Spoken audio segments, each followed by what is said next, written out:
अगर मुझे इस स्टैंडर्ड लिमिट्स की बात हो रही है, limit x approaches to a, ध्यान से देखिए, f x raise to ji x, f x raise to ji x, इसकी अगर मैं बात कर रहा हूं तो ये ध्यान से समझना।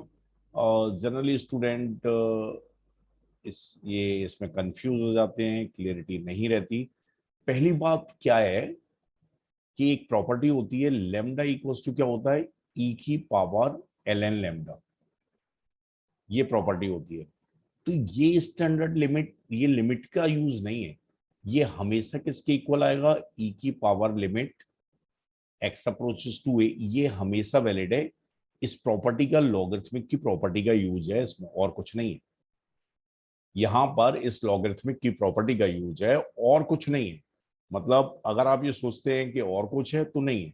Like lambda equals to e raise to l N lambda हमेशा होता है, तो f x raise to ji x हमेशा इक्वल आएगा ई की power e raise to f x l n, e raise to l N F x to ji x. चलो एक step लिख देता हूं, l N F x to ji x, और ये पावर अगर ऊपर आ रही है तो ये आगे आ जाएगी। तो ये हमेशा किसके इक्वल आएगा, ई की power limit x approaches to a and g x into L N F x, ये हमेशा इक्वल आएगा। ये मतलब इसमें कोई भी चेंज नहीं, ये कोई लिमिट का कंसेप्ट नहीं है। सही है, बात समझ आई।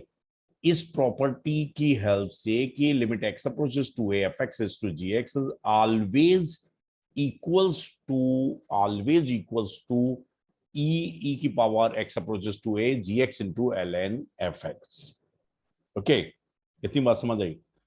हाँ, कुछ केसेस में अगर एफ एक्स अप्रोचेस टू 1 है,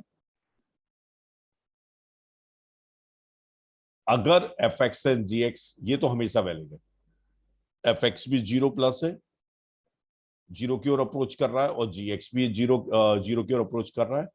किस साइड से, from the number that is greater than 0+ है। तो इस केस में ये जो लिमिट है ये बराबर होता है ई की power limit x approaches to A ji x into f x minus 1, g x into f x minus 1, ये याद रखना चाहिए। सही है, ये एक स्पेशल केस है। इस केस में ये लिमिट हमेशा क्या आता है, ई की पावर, ये इस केस में लिमिट एक्स अप्रोचेस टू, ये हमेशा आता है 1, limit x approaches to A F x raise to ji x, ये हमेशा किसके बराबर आता है, 1 के बराबर आता है। और बाकी सभी हम इस तरीके से सॉल्व कर सकते हैं। ध्यान से समझना, ये बात समझ आई नहीं आई?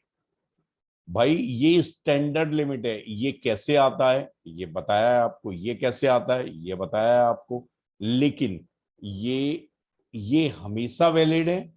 ये एज स्टैंडर्ड लिमिट हम इसका यूज कर सकते हैं, ध्यान से समझिए। ठीक है ना? नहीं, मैं एक प्रॉब्लम लेके बताता हूं।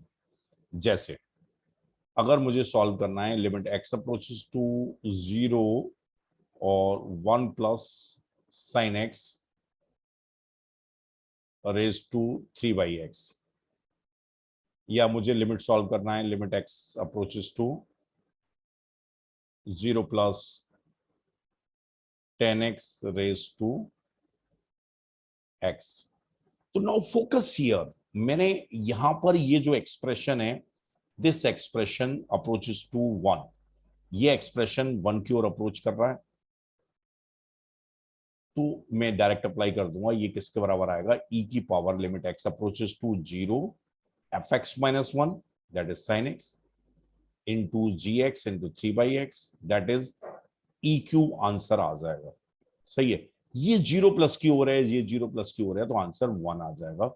ये मैंने यहां पर स्टैंडर्ड लिमिट्स के फॉर्म में आपको बताया। बाकी सभी इनका प्रूफ भी इसी अप्रोच से हुआ है, यहीं से हुआ है। प्रूफ भी आप करने की कोशिश करना, नहीं तो मैं बता दूंगा। इसके अलावा सभी प्रॉब्लम्स इस अप्रोच से सॉल्व होंगे। ठीक है ना?